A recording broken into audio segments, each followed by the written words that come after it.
Iran నివురు కప్పిన నిప్పులా మారింది. అంతర్యుద్ధంతో 5,000 మంది మరణాలకు కారణమైంది.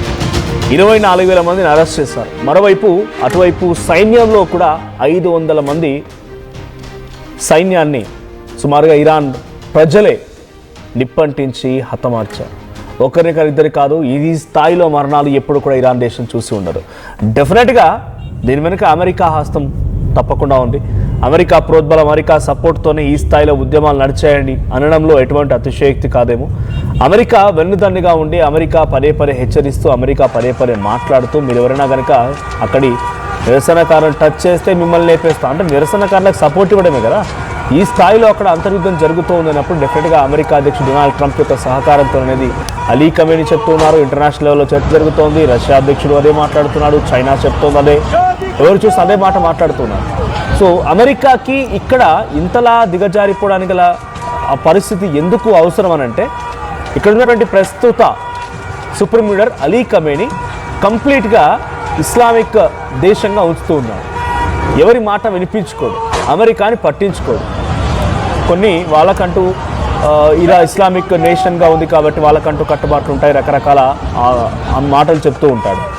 అమెరికా అధ్యక్షుడు డొనాల్డ్ ట్రంప్ని ఏమాత్రం లెక్క చేయడు. అయితే ఇప్పుడు స్టార్ట్ అయింది కాదు, 47 ఏళ్ల క్రితమే అప్రాక్స్ 1979 ఆ సిచ్యువేషన్ వరకు కూడా అదొక పాశ్చాత్య దేశంగా ఉండేది, చాలా నేతృత్వంలో ఉన్నటువంటి దేశంగా ఉండేది. సో కొంత అమెరికా మాటలు వినేది, అమెరికాకి రాకపోకలు ఉండే, అమెరికాకి అన్ని రకాలుగా అందుబాటులో ఉండేది, అమెరికా చెప్పినట్టుగా నడుచుకునేది.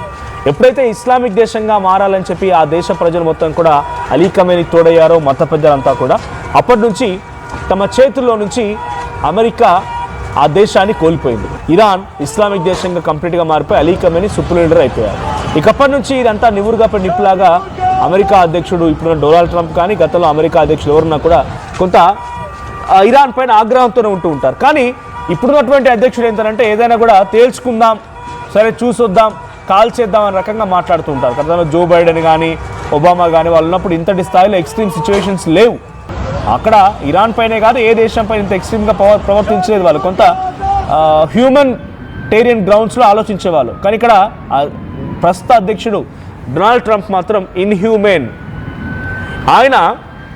ఆయన అవసరాల కోసం ఇరానియన్లను రెచ్చగొట్టి అక్కడ వాళ్ళంతా వాళ్ళు స్వతంత్రంగా స్వచ్ఛంగా ఉంటే అక్కడ ఒక అంతర్యుద్ధాన్ని తీసుకొచ్చి రెజా పహ్లవి అనేటువంటి వ్యక్తికి మళ్ళీ నీకు ఆ పీఠాన్ని ఇచ్చేస్తాను, ఆ సుప్రీం లీడర్ పీఠాన్ని నువ్వే అధిరోహిస్తావని ఆయనకు సైతం రెచ్చగొట్టి వాళ్ళందరినీ రోడ్లపైకి ఎక్కించి ఉద్యమాలు చేయించి ఈరోజు 5,000 మంది మరణానికి అటు ఇరాన్ సైన్యం తిప్పుకొట్టి వీళ్ళందరి మరణాన్ని డైరెక్ట్గా రాసింది, లిఖించింది ఇరాన్ సైన్యం. అయినప్పటికీ ఇక్కడ డొనాల్డ్ ట్రంప్ మాత్రం బ్యాక్ ఎండ్లో ఉంటూ వీళ్ళన్నింటి కూడా గమనిస్తూ వాళ్ళని మానిటర్ చేయడం మొదలుపెట్టాడు. సో 5,000 మంది సామాన్య ప్రజలు ఇప్పుడు ఇరాన్లో మరణించారు. 24,000 మందిని అరెస్ట్ చేశారు. 500 మంది సైన్యం కూడా మరణించారు. అలీ కమేనీ ఏమాత్రం వెనక్కి తగ్గడం లేదు. ఇంకా ఇటువంటి నినాదాలు చేస్తూ రోడ్లకు ఎక్కితే ఇంకా హతమారుస్తామంటున్నాడు. ఇంకా ఒక ఆందోళన వాతావరణం ఉంటుంది అని చెప్తూనే ఉన్నాడు. అయితే ఇప్పుడు ఇదే సమయంలో ఇంకొక బిగ్గెస్ట్ ట్విస్ట్ ఏంటంటే, ఇజ్రాయెల్ ఇంకా ఈ పరిస్థితి ఇలాగే కొనసాగితే మేము మళ్ళీ దాడి చేయాల్సి వస్తుంది. అమెరికాని వద్దని చెప్పారు. అంటే పుతిన్ నెతన్యాహు ఫోన్ తర్వాత చాలా పరిణామాలు చోటు చేసుకున్నాయి. పుతిన్ నెతన్యాహు సంభాషణ తర్వాత కొంత ఇజ్రాయెల్ అధ్యక్షుడు నెతన్యాహు కూడా అమెరికా అధ్యక్షుడు డొనాల్డ్ ట్రంప్తో మాట్లాడి, ఇప్పుడు నువ్వు ఇన్వాల్వ్ అయితే సిచ్యువేషన్ వేరేలా ఉంటుంది, కొంత జాగ్రత్తగా ఉండాలి. ఇప్పుడు అసలు ఇన్ఫ్లేషన్ స్టార్ట్ అయింది, డాలర్ విలువ పడిపోయింది, మేము ఇబ్బంది పడుతున్నాం, వేరే దేశాలు ఇబ్బంది పడుతున్నాయి, ప్రపంచ దేశాల్లో నువ్వు ఒక కల్ప్రిట్ అయిపోతావు, జాగ్రత్తగా గుర్తుపెట్టుకో. నువ్వు ఇప్పుడు ఇరాన్పై యుద్ధం చేస్తే చాలా పర్యవసనాలు ఉంటాయి, సార్ దయచేసి నువ్వు యుద్ధం చేయకు అని నెతన్యాహు ట్రంప్ని అడగడంతో ట్రంప్ చేతులు ఎత్తేసాడు. నా పని అయిపోయింది, ఇక నేను చేతులు ఎత్తేస్తాడు. ఇక చేతులు ఎత్తేయడంతో అంతటితో అంతర్యుద్ధం జరగడానికి ఎవరైతే కారణమయ్యారో, వెన్నుదానిగా ఉన్న అన్ని రకాల ఆర్థిక సదుపాయాలు అందజేశారో, ఇప్పుడు వాళ్ళ దగ్గర నుంచి విత్డ్రా అవడంతో మా అమాయక ప్రజలు ఇంకా ఆ ఉద్యమాల నేపథ్యంలో, ఆ నిరసనల నేపథ్యంలో ఆ సైన్యం చేసేటువంటి దాడుల్ని ఎదుర్కొంటూ హతమవుతూ ఉన్నారు. తోసేంతవరకు తోసేశాడు. అందుకే చెప్తూ ఉంటారు, ఒక మంచివాడి మాటలు వినకపోయినా పర్లేదు కానీ పిచ్చివాడి మాటలు పట్టుకొని కనుక ముందుకు వెళ్తే డెఫినెట్గా మనం గోతులో పడతామని చెప్పి. నువ్వు మంచోడి మాటలు వినకు, అలాగని చెప్పి పిచ్చోడి మాటలు విని నువ్వు ముందుకు పోతే తప్పకుండా గోతులో పడతావు. సో అట్లాగే అమెరికా అధ్యక్షుడు డొనాల్డ్ ట్రంప్ ఒక పిచ్చివాడనట్టుగా ఇరాన్ ప్రజలు ఇప్పుడు భావిస్తూ ఉన్నారు. ఒక వెన్నుపోటు పొడిచినటువంటి ఒక దుర్మార్గుడిలా ఇరాన్ ప్రజలు చూస్తూ ఉన్నారు. నెట్టేసేంతవరకు నెట్టేశాడు, ఎంకరేజ్ చేసేంతవరకు ఎంకరేజ్ చేశాడు, ఆఖరికి వస్తే చేతులు ఎత్తేసి వెళ్ళిపోయాడు. నాకు సంబంధం లేదు, కానీ మీరు కొట్టకజావని నాకేం అవసరం అంటున్నాడు. మీ దేశం, మీ నాయకుడు, మీ కథ, మీ తతంగం, నన్నేం చేయమంటారు అంటున్నాడు. ఇప్పుడు ఇజ్రాయెల్ ఏమంటుంది కానీ అంటే అమెరికా చేతులు ఎత్తేసిందిగా, కానీ మీ దేశంలో సైన్యం అంతా అక్కడ అమాయక ప్రజల్ని కనుక దాడి చేసి హతమార్చాల్సి వస్తే మేము ఎంట్రీ ఇస్తాం, మేము మీపై దాడి చేస్తామని ఇజ్రాయెల్ ఇప్పుడు ఇరాన్ని కంట్రోల్ చేసే ప్రయత్నం చేస్తుంది. మరి ఇజ్రాయెల్ దెబ్బకి ఇరాన్ వింటుందా? ఇరాన్ వెనక్కి తగ్గుతుందా? ఆ నిరసనకారులని ఆపుకునే ప్రయత్నం చేస్తుందా? అక్కడ స్పెషల్ ఏరియా ఉంది ఒకటి, ఆ ఏరియా పేరు కుద్రాసా. సో ఆ ఏరియా పేరు కుద్రిష్. సో ఈ కుద్రిష్ ఏరియాలో పెద్ద ఎత్తున ఈ మరణాలు ఇంకా పెరుగుతున్నాయి. కుద్రిష్ వేర్పాటువాదులు అంట, వాళ్ళంతా కూడా heavy north area of north western Iran, Kurdish area of north west Iran, వీళ్ళంతా కూడా సపరేటిస్ట్, కుద్రిష్ సపరేటిస్ట్ అంటే వేర్పాటువాదులు. వీళ్ళంతా యాక్టివ్ అయిపోయి ఈ నిరసనలు ఆందోళన మధ్యలో వారంతా యాక్టివ్ అయిపోయి ఆందోళన మరింతగా రెట్టింపు చేసి ఒక వ్యవస్థను ఏర్పాటు చేసే ప్రయత్నం చేశారు. ఇప్పుడు అలాంటి వాళ్ళందరూ కూడా ఇరాన్ సైన్యం చేతిలో తునాతునకలైపోతున్నారు, హతమారుస్తోంది. సో ఈ నేపథ్యంలోనే ఇజ్రాయెల్ ఏం చేసిందనంటే, మీరు మీ అంతర్యుద్ధాన్ని కంట్రోల్ చేసుకొని మీరు సైలెంట్గా ప్రజల్ని మెప్పించుకొని ఒప్పించుకొని యుద్ధాన్ని అక్కడ ఉద్యమాలను విరమించుకోలేకపోతే మేము ఎంట్రీ ఇవ్వాల్సి వస్తుంది, మీ పైన అంటే ప్రభుత్వాలపైన దాడి చేస్తాం, మీ ప్రభుత్వాన్ని కుప్పగూలుస్తాం అనేటువంటి మాటని ఇజ్రాయెల్ చెప్తోంది.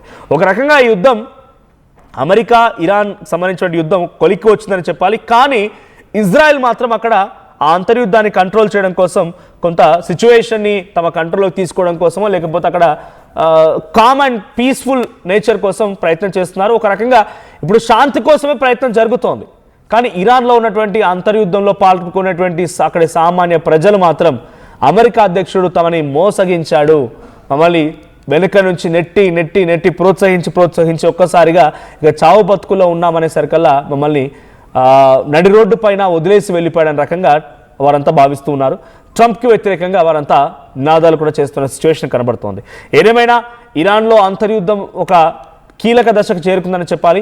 కీలక దశకు చేరుకుంది. ఇక్కడ అన్ని దేశాలు కూడా చేతులు ఎత్తేసా, ఇజ్రాయెల్ మాత్రమే కంట్రోల్ చేసుకోలేకపోతే మేము దాడి చేస్తామంటోంది. ఇరాన్ ఇప్పుడు తమ ప్రజల్ని కామ్ చేసుకోవడం కోసం, ప్రజల్ని అదుపులోకి తీసుకోవడం కోసం ఏం చేస్తున్నా చూడాలి. కానీ ప్రజలంతా ఏం చెప్తున్నారంటే, అలీ ఖమేనీ మాకొద్దికా, అలీ ఖమేనీ మా వాళ్ళపై మారణహోమం సృష్టించే విధంగా 5,000 మందిని హతమార్చాడు, 24,000 మందిని అరెస్ట్ చేశాడు, కాబట్టి అలీ ఖమేనీ మాకొద్దికా, అలీ ఖమేనీ పక్కన పెట్టేయండి. మేమేదో తప్పు చేస్తే మళ్ళీ రక్షించుకోవాల్సింది పోయి, మా మాట వినాల్సింది పోయి, లేదు మమ్మల్ని సముద్ర చేయాల్సింది పోయి, అంటే కామ్ చేయాల్సింది పోయి మాపై దాడి చేసి మమ్మల్ని చంపేశాడు, కాబట్టి ఈ సుప్రీం లీడర్ మాకు వద్దు అని చెప్పి అలీ ఖమేనీకి వ్యతిరేకంగా అలీ ఖమేనీ దిగిపోవాలంటూ భారీ ఎత్తున ర్యాలీలు, నిరసనలు కొనసాగుతూ ఉన్నాయి.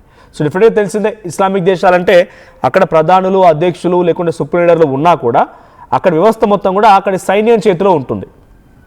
ఆ సైన్యం ఏరి చెప్తే అది నడుస్తూ ఉంది. ఇప్పుడు అలీ ఖమేనీని వద్దని చెప్పి ప్రజలంతా కోరుకుంటున్న నేపథ్యంలో అక్కడ సైన్యం లేదంటే సామాన్య జనం అంతా కలిసి అలీ ఖమేనీని పక్కన పెడతారా, లేదు అలీ ఖమేనీని ఇంకా కొనసాగిస్తారనేది ఒక బిగ్ ట్విస్ట్గా ఉంది. సో దాదాపుగా అలీ ఖమేనీ కూడా వయసురీత్యా చాలా ఎక్స్ట్రీమ్ సిచ్యువేషన్ చేరుకున్నాడు కాబట్టి తన వారసత్వంగా ఇంకెవరికైనా ఇవ్వాలనేటువంటి ఆలోచన ఆయన కూడా చేస్తున్నారు. కానీ అలీ ఖమేనీ వారసత్వాన్ని యాక్సెప్ట్ చేస్తారా, లేదా గతంలో షాల మాదిరిగా మళ్ళీ అక్కడ పాలన కావాలని రిజా పహల్వీని మళ్ళీ వాళ్ళు ఎన్నుకుంటారా చూడాలి. ఒకసారి అక్కడ ఎటువంటి అంతర్యుద్ధం కొనసాగుతున్నటువంటి ఆందోళన నెలకొన్నాయి, ఆ హై టెన్షన్కి సంబంధించి ఆ విజువల్ చూద్దాం.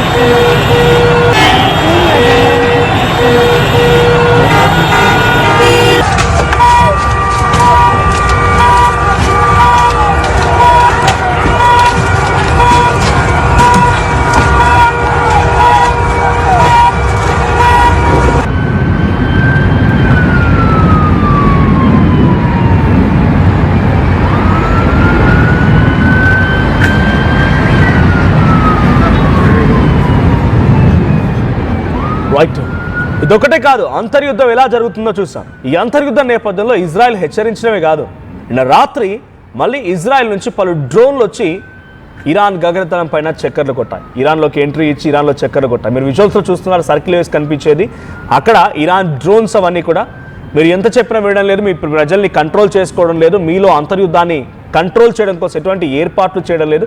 మీరు ఇంకా కేవలం నిరసనకారులని చంపే ప్రయత్నమే చేస్తున్నారు. కాబట్టి మిమ్మల్ని మేము ప్రభుత్వాలపైన, మీ ఆర్మీ పైన, ముఖ్యంగా అలీ ఖమేనీ పైన దాడి చేస్తామని ఇజ్రాయెల్ హెచ్చరిస్తూనే నా డ్రోన్లని పంపింది. నిన్న ఇరాన్ గగనతలం పైన ఇజ్రాయెల్ డ్రోన్లు చక్కర్లు కొట్టాయి. ఆ డ్రోన్లకు సంబంధించి లైవ్ విజువల్స్ మనం చూస్తూ ఉన్నాం. సో ఇజ్రాయెల్ హెచ్చరికల్ని ఎంత మేర ఇరాన్ సీరియస్గా తీసుకుని చూడాలి. మరి ఈ శాంతి నెలకొల్పడం కోసం రష్యా, చైనా, నార్త్ కొరియా కిమ్లు ఇరాన్కి ఏ రకంగా సహకరిస్తారో చూడాలి. సో అలీ ఖమేనీ మాత్రం ఇక మీరు యుద్ధం వేరే దేశాలతో ఆపమని చెప్పాను, నా దేశంలో ఏం జరుగుతుందో చెప్పడానికి మీరు ఎవరన్నట్టుగా అలీ ఖమేనీ కూడా చూస్తున్నారు. బికాజ్ అలీ ఖమేనీనే పక్కన పెట్టాలనే రకంగా ఉద్యమాలు జరుగుతూ ఉంటే ఆ ఉద్యమాలు ఎలా ఆగుతాయి? అలీ ఖమేనీ అయినా రాజీనామా చేసి పక్కకు వెళ్ళిపోవాలి, లేదు ఆ ప్రజల్ని సప్రెస్ అనే చేయాలి. ప్రస్తుతమైన చేస్తాం సప్రెస్ అంటే అనగదొక్కే ప్రయత్నమే. ఆయన వెళ్ళడానికి సిద్ధంగా లేరు. ఆయన అలీ ఖమేనీ ఆ చైర్ నుంచి పక్కకు జరగడానికి సిద్ధంగా లేరు. కాబట్టి ఆయన సప్రెస్ చేసే ప్రయత్నం చేస్తున్నారు. సో ఇటు ఇజ్రాయెల్ ఏం చెప్తుంది? ఆ సప్రెషన్ని ఆపండి, మీ ప్రజల్ని అనగతొక్కడం ఆపండి, మీరు రాజీనామా చేయండి, లేదంటే మీపై దాడి చేస్తామని ఇజ్రాయెల్ అంటోంది. ఇప్పుడు రష్యా మరి ఇన్వాల్వ్ అయిపోయి అక్కడి ప్రజల్ని కన్విన్స్ చేయడంలో భాగంగా అలీ ఖమేనీతో రాజీనామా చేయిస్తారా? ఆ కుర్చీ నుంచి పక్కన నెట్టేస్తారా? లేదు అక్కడి ప్రజల్ని ఒప్పించి మెప్పించి అలీ ఖమేనీ కొనసాగే విధంగా ఏమైనా ప్రయత్నాలు కొనసాగుతాయో చూడాలి. చరిత్ర సృష్టించినోడు ఇప్పుడు ఆ చరిత్రని తిరగరాయబోతున్నాడు.